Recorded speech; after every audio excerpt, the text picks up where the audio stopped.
আমি তোমাদের একটা প্রশ্ন করেছিলাম, তোমার অনুপ্রেরণার উৎস কী?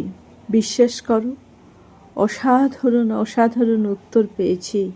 তোমাদের প্রত্যেকের উত্তরে আমি নতুন শক্তি খুঁজে পেয়েছি। তাই আজ এই ভিডিও তোমাদের জন্য। কারো অনুপ্রেরণা, তার মা বাবা, কারো বন্ধুত্ব, প্রতিটি উত্তর আমাকে শিখিয়েছে অনুপ্রেরণা আসলে আমাদের চারপাশেই আছে, শুধু চোখ মেলে দেখতে হয়। তোমরা যেখান থেকে শক্তি পাও না কেন, সেটা আঁকড়ে ধরে রাখো।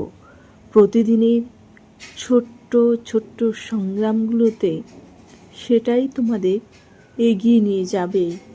তোমাদের ভালোবাসা আর অনুপ্রেরণায় গল্পগুলো আমাকে আরও এগিয়ে নিয়ে